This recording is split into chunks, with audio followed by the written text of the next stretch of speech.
এসেছিল এই কাহিনীকে পূর্ণ করতে পূর্ণ করতে পূর্ণ করতে।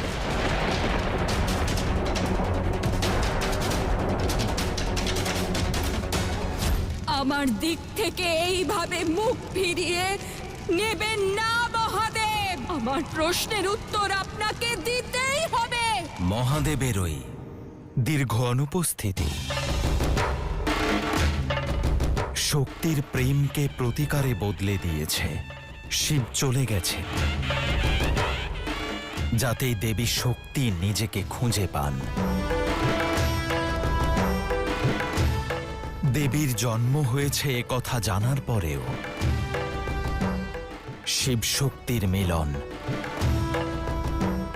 স্নেহের ধরাতলে নয়, আক্রোশের চরম শিখরে হবে। আজ সেই প্রেম কাহিনীর ভিত্তি স্থাপন হয়েছে যেখানে শিব শক্তি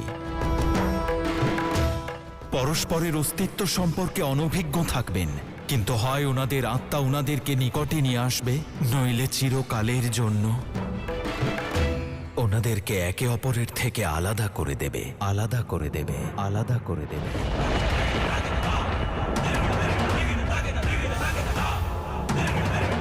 আবার একটা দৈব পরীক্ষা কেন?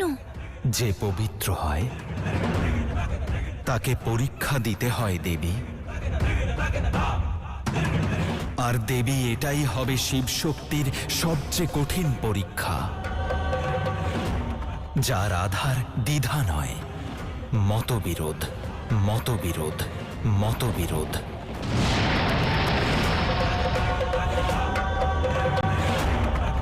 যার মাপদণ্ড প্রেম নয়, প্রলয়, প্রলয়, প্রলয়। আর যদি ওনার প্রেম প্রলয়ের এই আঘাত সহ্য করতে পারে তাহলেই তা সম্পূর্ণ হবে। এবার যুদ্ধ অন্য কারোর সঙ্গে নয়, বরং নিজের সঙ্গে। নিজের ক্রোধ আর প্রেমের মধ্যে। হয় শিব শক্তির এই প্রেম চিরকালের মতো স্তব্ধ হয়ে যাবে, নইলে ক্রোধের অগ্নিতে প্রেম ভস্ম হয়ে যাবে, ভস্ম হয়ে যাবে, ভস্ম হয়ে যাবে। সাবধান দেবী পার্বতী, এখন না আপনি এটা লঙ্ঘন করতে পারবেন আর না আমার পিছনে আসতে পারবেন। বোঝাতে হবে শিবকে, যদি উনি আমাকে ছাড়া থাকতে পারেন তাহলে শক্তিও ওনাকে ছাড়া বাঁচতে পারে।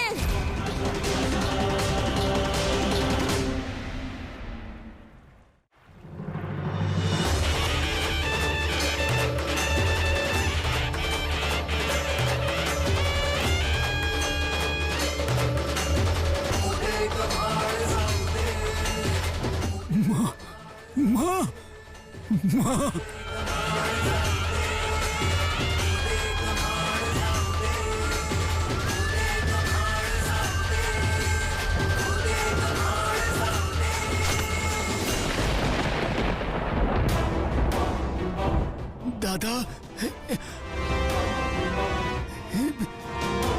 কি করছো কি তুমি?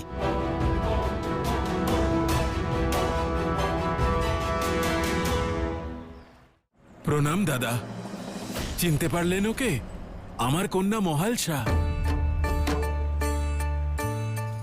আপনাদের আশীর্বাদেই এত তেজস্বী হয়েছে ও। যাও মা, মণি আর মল্ল কাকার থেকে আশীর্বাদ নাও। ওনারা আমাদের কুলের গুরুজন, ওনাদের চরণে নতমস্তক হও, ওনাদের চরণে নতমস্তক হও, ওনাদের চরণে নতমস্তক হও।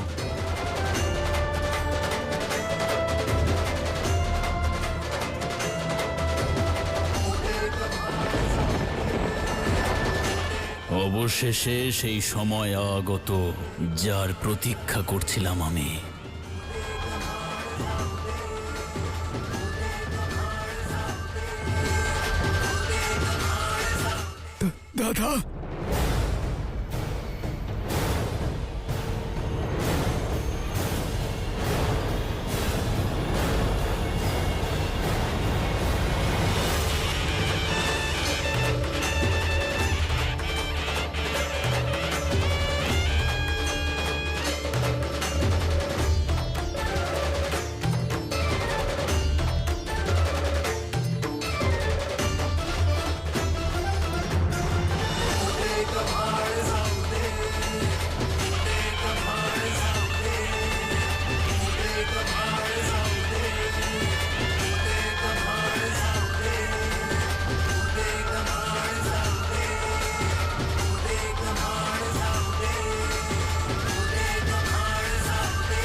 যার সামনে দেবতারা নতজানু হন, সেই আদি শক্তি আমার সম্মুখে নতজানু হবে।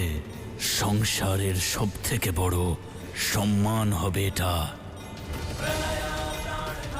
দেবতারা তো দূর, নারায়ণ, ব্রহ্মা এবং শিব ঈর্ষা করবেন আমাকে।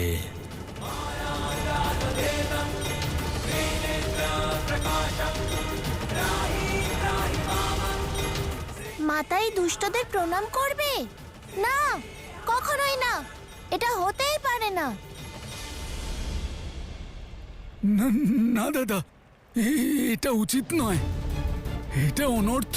উনি আমাদের মাতা, উনি নিজের সত্য ভুলে গেছেন, কিন্তু আমরা তো জানি দাদা, এরকম হতে দেওয়া উচিত নয়।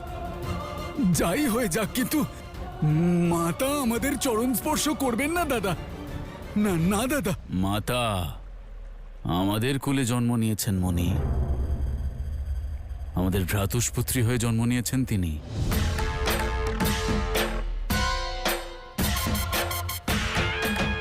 অর্থাৎ উনি আমাদের প্রেমকে স্বীকার করেছেন। তাহলে আমাদেরও তাঁর এই মনুষ্য দেহ আর তাঁর সম্মানকে মর্যাদা দিতে হবে।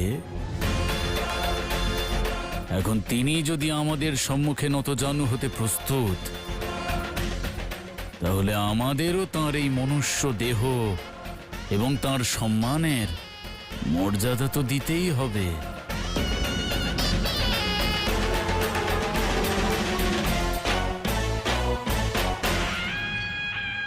দেখলে তো, নারী যতই শক্তিশালী হোক না কেন, তাকে পুরুষদের সামনে মাথা নত করতেই হয়। আরে সাহস দেখালেই স্থান পরিবর্তন হয় না। নারীদের আসল স্থান পুরুষের চরণেই হয়।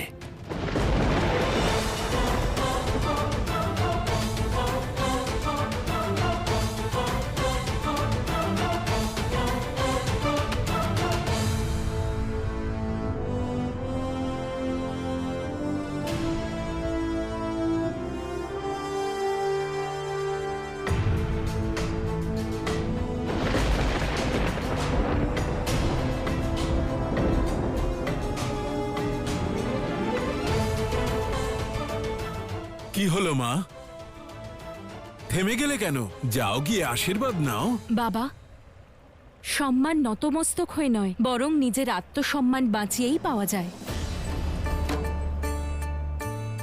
আর কাকার প্রতি যে সম্মান আমার দৃষ্টিতে আছে, তা আমার আচরণেই সবাই দেখতে পাচ্ছে। মস্তক নত করা তো কেবলই আড়ম্বর, কেবলই আড়ম্বর, কেবলই আড়ম্বর।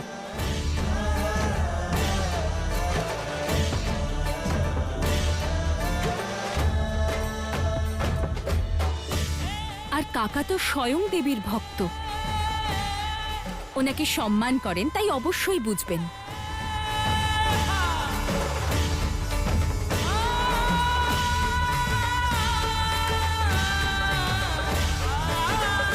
আর তোমরা সবাই কালীর উপাসনা করো, তাই না? আর কালীর রূপকেই অসম্মান করো।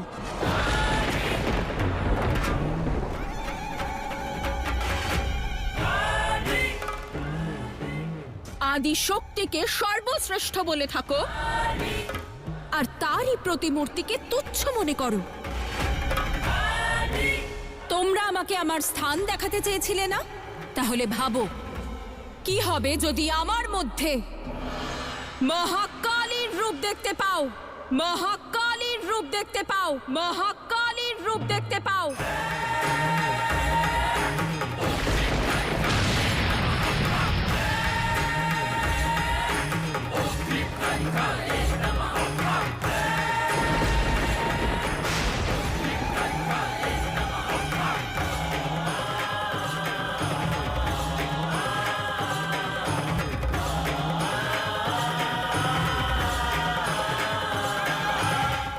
হবে যদি আমি জগৎ জননী আদি শক্তি হই, আদি শক্তি হই, আদি শক্তি হই।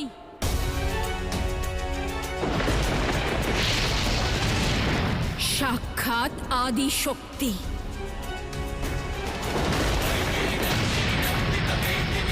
বিনোদিনী নন্দিনুতে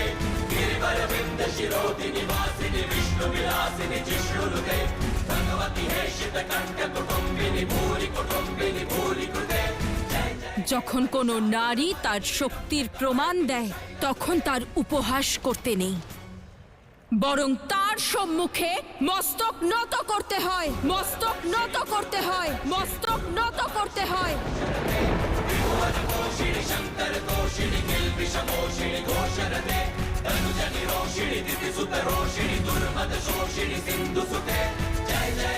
সে মস্তক নত করে না, বরং এই সমগ্র সংসারের প্রতিটি পুরুষ মস্তক নত করে।